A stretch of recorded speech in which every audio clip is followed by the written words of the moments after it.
Hi, it's Dre Griggs with Obsidian Wisdom. Most people worry about money, so we created the Wisdometric framework to help people eradicate financial stress, generate a passive income, and build a prosperous retirement strategy. We are fiduciary advisors who combine comprehensive financial advice with retirement planning and generational wealth management. Today, we'll be discussing one of our proverbs of the week on a previous episode, and that one in particular today, we will talk about the rich rules over the poor and the borrower is slave to the lender. So, I always am a fan of proverbs. I love listening, I love reading, I love contemplating and discussing them. Wisdom is one of my core values. I believe that with wisdom, right? Solomon's a great example of that. I believe with wisdom, you have the ability of almost like a genie where you can ask for one wish and this wish leads to all of your wishes. Where if you focus on any one thing where you ask for money, well, the money could run out and most likely will if you don't have a certain understanding about how to generate the money. You could ask for, relationships, but if you don't have an understanding of how to like grow a relationship, then again, they'll end up leaving, right? So it's almost like we have many opportunities in life, things that we will be able to take advantage of. And if we don't have the mindset for the opportunity, then we could miss it, we could lose it. And so in this proverb, we're talking about just how the rich rule over the poor and the borrower is slave to the lender.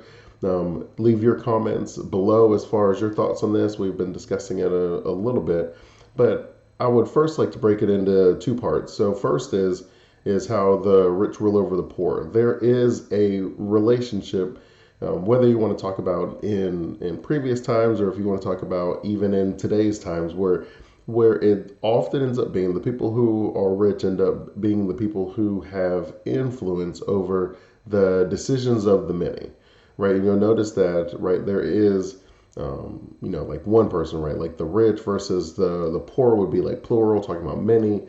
And even in America, where you're looking at our Congress and the decisions that they make, it is well documented that the majority of them, at least a disproportionate amount of them, are millionaires. And whether they were when they came in or they're millionaires by the time that they leave is a completely different topic for another day.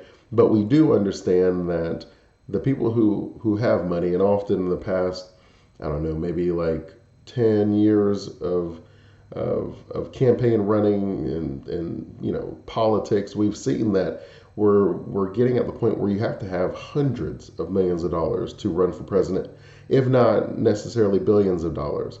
So when you're talking about just ruling or setting rules or maybe being able to decide some things, then you have the literal aspect of our politicians. You tend to need a lot of money to be able to run, and that number is only going up where we're having billion-dollar campaigns, and it's something that is difficult for maybe like naturally in this situation, like a poor person, that's going to be almost impossible. So we often see that if you're going to be a politician, if you're going to make the laws, then you're already going to have a certain amount of wealth, set aside. Then the other aspect of the rich ruling over the poor could easily be where the rules and the decisions are made, like our corporations and different businesses where they have the ability to lobby and suggest and educate politicians, right? It's not that lobbying is inherently good or bad. It's that lobbying is designed where, look, if you're a politician, you don't necessarily know everything about every industry that you're making laws about. So it does make sense for someone who's an expert in that industry to come and say, hey, this law is actually going to have a negative consequence. Let me tell you why. Now, the problem ends up happening where that's not quite what lobbying has become, right? Lobbying in a lot of areas is, what can I do? Can I scratch your back? And then you scratch my back. There's this legislation coming. Could you maybe, help and see if you can influence some of the other politicians to help us? And so you have that aspect where corporations end up being some of the most influential aspects of the country. And when you're talking about if you're working for a corporation, they decide your benefits package. They decide, how many days a week that you work, what your salary is, when you'll get an increase or a promotion. That sometimes they just decide even that you don't get to work there any longer, that they're going to terminate your employment. And so that relationship just of a corporation in your direct life is pretty evident as far as most of the time, just just high level speaking, a corporation to employ different people that you would be in that relationship, they would be the rich one, right? We're not inherently assigning like just a numerical value. We're really talking about just who has the control and the influence versus who is being influenced and or controlled. So if the rich are ruling over the poor, then a corporation is generally going to be considered rich. That's why people end up having to follow a lot of these different rules, even especially in today's climate, even more than any other climate, where corporations are dictating even things when it comes to like healthcare and decisions that you make, where it's becoming even more evident that the rich rule over the poor, where they can make these rules and it has an impact on you.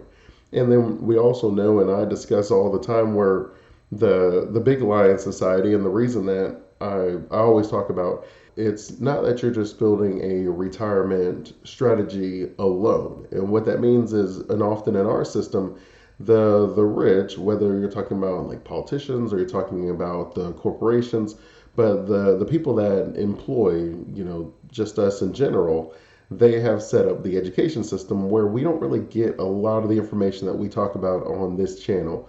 The ways to build financial freedom, where you have these choices of how much of your day you spend with your family, how much of your time you spend traveling versus at home. These decisions that come with freedom, that you have to buy your freedom. Well, the difficulty is not that we can't achieve freedom. The truth is we all can. The difficulty is in how the system is designed from the education system up, where we're being exposed and trained in ways to figure out how to become an employee and to be enslaved in the system. And it becomes difficult at some point in time. We're like, well, wait a minute.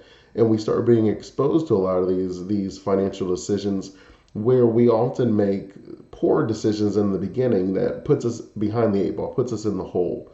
And so the system is already designed to make employees.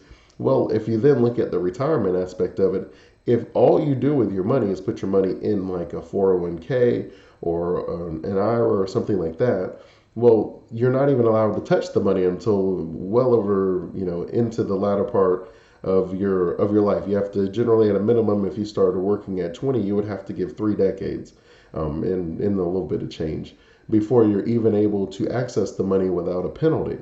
So if all of your money is being invested in things that you can't even access until after 50 years old, well, then you're at least requiring yourself to work for 30 years or longer in the system. But if you were able to build the freedom and the passive income, then you could secure your freedom much earlier. And then you wouldn't have to adhere to the rules of the rich. You could become the rich, where you make rules that are beneficial to everyone, right? Being rich or poor doesn't inherently mean that we're righteous or unrighteous. This doesn't mean that you're good or bad. There's going to be greedy people who are very wealthy. There's going to be greedy people who are very poor. There's going to be people who are giving and generous who are very wealthy. There's going to be people who are giving and generous who are very poor. That the money and the mindset of the money has little to do with the actual I'd say character of the person. And so that's just something that's probably worth discussing. And then the second half of it is right in the borrow, a slave to the lender. That's really repeating the same thing of what we've been talking about. The borrower is slave to the lender. If you have a house and you have a mortgage, well, the terms are dictated by the bank. They will let you know that if you don't pay them, that they're going to come take the house, and you have to pay them within a certain amount of time, or else you have to pay different late fees, and that they have these different rules and abilities for you. If you're renting, it's the same deal. You have a lease that tells you whether you have to have rental insurance, whether you're allowed to have a pet. You have different rules that let you know if you have to pay like the first month and last month, where the rules that are dictated when we're talking about just how much the borrower is, being controlled by the lender, is enslaved to the lender, that they do get to make up a lot of these rules. And so these are going to be things that you have to live by, or else you end up losing whatever it is that was promised to you, or at least what you were given. That the lender does create the terms of the relationship, which is why I often encourage us, and when we talk about the wisdom metric framework, that there is a part where you take your money and you're lending it to others, and then you get to charge an interest, and that is a revenue stream that you can create to help secure your freedom, whether you're talking about a rental income or whether you're talking about like getting a royalty, whatever it is, that you have this ability to have an income that's coming in as the borrower, and that ends up bringing some extra freedom to you. And if the main thing I would take from this proverb is the goal is to achieve our freedom. As you achieve your freedom, you have more control over your life. And if you go the next level, you have more control over others' lives. And so maybe your goal is to free your entire family, and that can include your immediate household, or that can include your extended family. So there is that part where if you are the one that is lending to your family, well, then you get to decide the terms and you can make them more beneficial. And, that's if you think of it in one aspect, like if when you're doing estate planning and you start making like trust and different things for your future generations, well, for them to access the money, you get to make the rules. You could tell your kids if you want them to go to college or start a business or join the military. You could tell them if you want them to get married, if you want them to have kids, if you want them to work in the business that you started, whatever it is, you can set these terms, and then they are enslaved to adhere to them in the sense that they have to follow those rules. And as you, as the lender, or your trust as the lender, for them to get the money, they have to follow the rules that you set forth. And you could set it up and groom your kids where they build the proper mindset so that they can then generate the money on their own.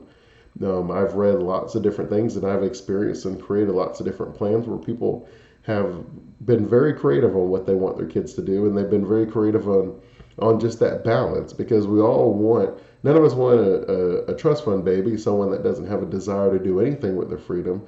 But then at the same time, we also don't want our children to be enslaved in the system. And so that balance that you look for is something that becomes very important, because we want to make sure that we don't. I think Warren Buffett had said, that I want my kid not to worry about money, but I also don't want to kind of take away my kid's drive to do anything in life. And so we're all trying to look for that balance.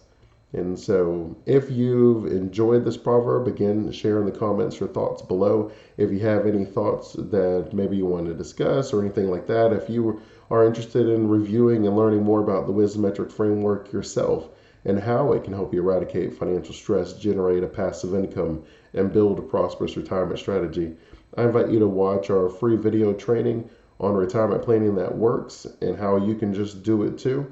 And that would be at obsidianwisdom.com/training. And again, I enjoy our time together. Until next time, remember that wisdom is asking the right questions to allow yourself to get the right answers. Keep asking those questions and you'll keep getting those answers.